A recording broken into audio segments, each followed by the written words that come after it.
네, 서울시와 서울시 의회 간의 갈등이 점점 격화되고 있습니다. 예산 문제를 둘러싸고 양쪽이 공방을 벌이고 있는데요. 이번에는 인사 문제가 겹쳤죠.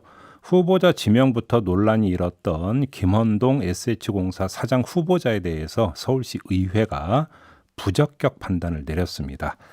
오세훈 서울시장이 어떻게 할지가 좀 궁금한데요. 자, 김인호 서울시 의회 의장 연결해서 관련 이야기 좀 나눠보겠습니다. 의장님 나와 계시죠? 예, 반갑습니다. 네, 예, 김인호입니다. 안녕하세요. 인사청문 보고서를 부적격으로 의견을 했던데요. 부적격으로 네, 판단한 이유가 뭘까요? 네, 이미 그 한 번 절차에서 탈락한 후보를 오세훈 시장님께서 거듭 지명해서 네, 다시 공모가 진행됐거든요. 네, 애초에 그 첫 단추가 잘못 끼워진 측면도 있습니다. 음, 그래도 인사청문회는 그 의회의 고유 권한이고 또 철저하게 검증해서 자격 여부를 따지자고 했거든요. 예, 근데 워낙 중대한 자리인 만큼 음, 부동산 정책에 대한 전문성이나 정책에 대한 일관성은 물론이고 대내 소통 능력과 리더십을 면밀히 검증했습니다. 예, 그런데 이제 그 결과 부적격 결정을 내리게 된 것이고요. 예, 또 후보자가 정책 부작용에 대한 이해가 좀 부족하고 음, 구체적인 실행 방안을 명확히 제시하지 못한 부분이 있어서 네, 의회에서 많은 고심 끝에 예, 부적격 결정을 해서 어제 인사청문 경과 보고서를 제가 어제 좀 늦게 결제해서 시 집행부 오선 시장님께 넘겼습니다. 아마 넘기셨군요. 오늘 오선 시장님이 받아보실 것 같습니다. 네, 그 청문회가 열리기 전에 저희와의 인터뷰를 하신 거 기억나시죠, 의장님? 그때 네, 이제 예. 김헌동 후보자의 문제점을 지적하신 바가 있는데, 그럼 청문회를 그러니까 거치면서도 그 문제점이 뭐 이 문제점에 대한 어떤 의식 이런 게 전혀 개선이 안 된 겁니까? 오히려 더 확인이 된 겁니까? 그러면? 그저 지범은 확인된 거라고 봐야 되고요. 그러면 예를 들어서 좀 설명을 해주세요. 그래서 뭐 전문성 이런 데 있어서 문제가 있다고 말씀하셨는데 어떤 점에서 그런 걸 확인하신 겁니까? 그러니까 우리 김원동 후보자께서 경신전에서 20여 년 넘게 이제 그 이론, 예, 주장, 그다음에 그런 것만 많이 주장해 왔었는데요. 네. 구체적인 실행 방안을 갖추고 있지 않습니다. 그래서 음, 그런 그 공급 규모, 네. 공급 시기, 예, 재원 조달 방안 음흠. 그런 구체적인 부분에 대한 고민이 빠져 있는 것 같습니다. 그래서 그런 주장과 이론만 주장해 왔는데 이 서울시 주택 정책을 과연 예, 현실을 인지하고 실행할 수 있을지 음흠. 개인적으로는 이제 시험을 하는 단계라고 보고요. 예, 또 서울시 주택 문제에 있어서는 실험을 하는 거 아닌가. 그러나 그 실패에 있어서는 모든 부담은 우리 서울 시민이 국민이 떠안아야 할 상황이어서 예. 우리 서울시 주택 문제가 테스트 실험하는 장은 아니라고 생각을 합니다. 그러면 예를 들어서 김헌동 후보자 같은 경우는 서울 강남권에는 5억 원, 나머지 지역에는 3억 원 수준의 반값 아파트를 공급하겠다 이런 이야기를 해오지 않았습니까? 그런데 네. 청문회에서 이 이야기가 좀 집중적으로 거론이 됐을 것 같은데 구체적인 예. 실행 계획이 없다라는 겁니까? 예, 그래서 이제 뭐 공급 시기 뭐 물어보니까 내년 초라고 그러는데 과연 내년 초에 이 반값 아파트 강남에 3억 5억 원대 네. 그런 것을 공급할 수 있는 구체적인 청사진이 과연 나올 수 있겠습니까, 현실적으로. 음, 그리고 오세훈 시장님께서도 보궐선거 운동 과정에서 시장님만 되고 나면 일주일 안에 주택을 안정시키고 주택값을 내릴 수 있다. 이런 주장을 했는데 지금 뭐 6개월, 7개월이 넘은 상황에서도 그런 주장을 할 때마다 집값이 상승되는 그런 부작용을 낳고 있습니다. 그런데 우리 김헌동 후보자께서 반값 아파트 3억대, 5억대 주장하고 있는데 과연 이게 실현 가능성과 그런 구체적인 안을 가지고 있는 것 같지가 않습니다. 그러면 예를 들어서 5억, 3억 반값 아파트 이제 구상이 나왔을 때 네. 서울시 의회 차원에서 이제 실행 주체는 SH공사가 되는 거잖아요. 그렇습니다. SH공사 실무진들에게 한번 이게 가능한 거냐 혹시 좀 알아보셨어요? 뭐라고 하던 거예요, SH 쪽에서는? 근데 김헌동 후보자에 대해서 지금 SH공사 내에서도 직원분들이 많은 반발을 하고 있는 걸로 알고 있고요. 그래서 좀 실현 가능성에 대해서는 많은 고민들이 있습니다. 그다음에 토지 임대부를 하겠다는 것인데 이제 그 월세를 그러니까 토지 사용료를 내게 되는 거거든요. 입주하신 분이. 예. 그러면 그게 쉽게 해서 이제 월세 개념인데. 월세 아파트다. 예. 예, 이제 그러죠. 토지 값을 월세로 내게 되는 것이죠. 그래서 그게 과연 어느 정도 규모가 될지 또 어디에 하냐에 따라서 그 토지 사용료 부담금이 차별이 많이 가 있을 수 있고요. 예. 그런 상황입니다. 그래서 최종 임명하신 것 같다고 그러시는데 되고 나면 좀 더 이제 구체적인 그런 안이 뭐가 있는지 직접 보고를 한번 받아볼 생각입니다. 그러니까 최종 임명을 할 것 같고 그럼에도 불구하고 오세훈 시장이 그러면 그다음에 SH 공사에 이제 그 앉게 되면 그때부터 이제 본격적으로 실행 계획을 따져보겠다 이런 말씀이십니까? 지금 말씀은? 예, 지금은 뭐 임명하신 게 아니니까요. 예. 좀 지켜보고요. 최종 임명하게 되면 예. 정말 더 구체적으로 한번 따져보겠습니다. 그런데 워낙 주택 문제는 중요한 문제니까요. 예. 실험의 대상이 아닙니다. 서울시 주택 문제가. 그래요. 알겠습니다. 지금 예산 문제는 어떻게 이야기가 되고 있어요? 서울시하고? 예, 서울시에서 지금 예산 편성해서 서울시 의회로 11월 1일자에 넘어왔는데요. 지금은 네. 행정사무감사 기간이고 다음 주부터 예산을 심의합니다. 그런데 시민사회단체 예산은 거의 100% 삭감된 것도 있고 막 50% 삭감된 것도 있고 그래서 시민사회단체에서 매일 성명 발표하고 네. 시위하고 계시는데요. 네.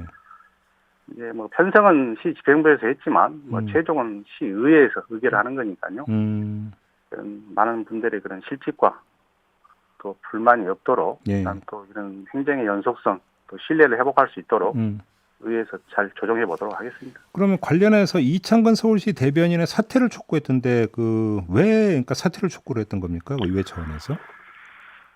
그러니까 참 어찌 보면 우리 서울시 의회 의원님들이 의정 활동을 열심히 잘했다고 실은 뭐 이렇게 지적을 해주신 거죠. 예. 왜 그러는 거 아니? 우리 서울시 의회에서는 여야를 불문하고 전임 시장 시절에도 잘못된 그런 행정이나 그런 잘못된 정책이 있어서는 가감없이 지적하고 개선책을 요구했었습니다. 네. 그런데 예를 들어서 이 청와대 대변인이 여의도 국회 야당 의원님들이 문제점들 지적했던 것을 발췌해서 잘못됐다. 이 발표하는 것은 그것도 짜집기해서 발표하는 것은 잘못된 것이고요. 의회의 본래의 역할과 기능을 모르는 거죠. 의회는 견제와 감시입니다. 네. 감시 과정에서 네. 잘못된 것에 대해서 비판하고 정책 수정을 요구하는 것이 잘못된 건 아니지 않습니까? 그런데 그걸 잘못했다고 대변인이 발표하는 것은 어불성설이죠. 근데 그러면 한번 이창근 대변인 입장은 아마 이런 것 같은데요. 그러니까 서울시 의회에서도 시민단체 관련 예산이나 이런 거에 대해서 지적한 게 여러 건이 있고 그런 취지를 받아서 예산을 삭감했는데 그게 왜 문제냐 이런 취지의 주장 아닌가요? 지금 예산 삭감은 쉽게 해서 저번에도 제가 어느 방송하고 인터뷰하면서 말씀드렸습니다만은 사람이 아프면 그 아픈 부분을 수술을 잘해서 다시 건강하게 만들라는 뜻이지. 저희가 그 사업 자체를 없애버리라 사람을 사망에 이르게 하라 그런 뜻은 아니거든요. 처방은 또 다른 거다. 그러니까 저희가 그때 지적했던 것은 개선하라는 뜻이지 그 사업 자체를 없애버리고 하지 말라는 뜻은 아닙니다. 아니, 시민 참여가 세계적인 흐름이고 민간 거버넌스는 꼭 필요한 사항이고 오세훈 시장님께서도 서울시 글로벌 도시 이게 상향한다는 것에 대해서 노력을 하고 예산도 많이 확보하고 투자하려고 하고 있고 그러면 이 서울이 세계적인 도시로 가기 위해서는 민간 참여, 민간 거버넌스는 필수입니다. 단지 행정으로 하겠다는 것은 후퇴하겠다는 뜻이거든요. 그래서 시장님께서 10여 년 만에 다시 시정을 이끌게 되면서 과거에 집착되어 있지 않나 이런 생각을 하게 됩니다. 과거라 하면 어떤 뜻입니까? 그러니까 지금 시대의 흐름을 못 잊고 있는 거죠. 민간 참여, 민간 거버넌스, 시민 참여, 주민 참여 예산 이런 건 시대의 흐름입니다. 많은 성과가 나고 전 세계적으로 이건 다 용인되고 있는 그런 사업들인데 이 사업에 대해서 그런 부정적 생각을 가지고 있다는 것은 시대를 못 따라가신 거 아닌가. 알겠습니다. 그러면 시민단체 관련해서는 800억 넘게 지금 삭감을 했잖아요. 그러면 거의 대부분을 다시 그 올해 수준으로 되돌려 놔야 된다. 그리고 서울시의회에서 그렇게 할 거다 이런 말씀이십니까? 그래서 이제 시민사회단체 의견도 좀 들을 생각이고요. 또 시민사회단체와 또 서울시와 또 이런 좀 중재해서 자리도 좀 마련해서 대화 좀 나눠보게 할 생각입니다. 그래요? 또 시에서도 어쨌든 간에 뭐 의산 편성하면서 뭐 고민 없이 했겠습니까만은 저는 생각할 때 좀 이게 행정의 연속성, 사업의 연속성도 중요하다고 보거든요.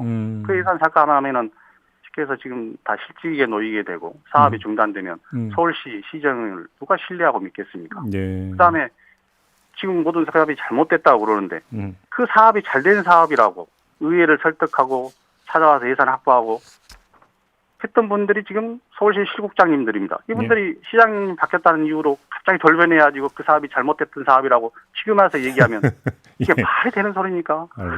그러면 예를 들어서 그러면 그 시민단체 예산 말고 TBS 예산이 있지 않습니까? 네네. 123억을 깎았잖아요. 이것도 그러니까 재단 설립한 지 2년 차거든요. 걸음마 단계입니다. 예. 이 엄동세란에 난방을 끊는 격이죠. 아니 그걸 다 삭감해버리면은 직원만 있고 급여도 줄 사항이 안 된다는데 손 놓고 뭘 하라는 얘기입니까? 일하라고 사람 뽑았으면은 일하도록 시켜야 되고 그다음에 뭐 김호준 뉴스 공장이 청취율 1위 아닙니까? 근래에도 조사했던 거 발표했던데. 네네. 아니 우리 서울시에서 그런 재단을 가지고 있다는 거, 그다음에 그런 프로그램이 그 애청자가 많고 시청자가 많다는 것은 자랑으로 여기고 더 홍보하고 더 예산 지원을 해야 한다고 생각을 합니다. 대통령 할 때까지는.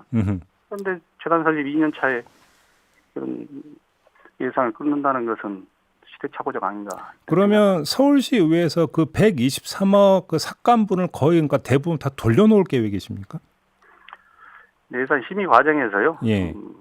왜 이렇게 삭감을 했는지에 대해서 집행부에 물어보고요. 그게 합당하지 않다고 그러면 조정을 해야겠죠. 그 조정 권한이 의회한테 있는 건 맞죠? 이제 시의회는 이제 삭감 기능을 하는 건데 역할을 하는 건데요. 시와 협의해서 증액도 할 수 있습니다. 증액도 할 수 있습니까? 예. 근데 왜냐하면 국회의 경우에는 어떤 항목에 대한 어떤 뭐 증액 이런 것들이 사실상 어렵게 돼 있지 않습니까?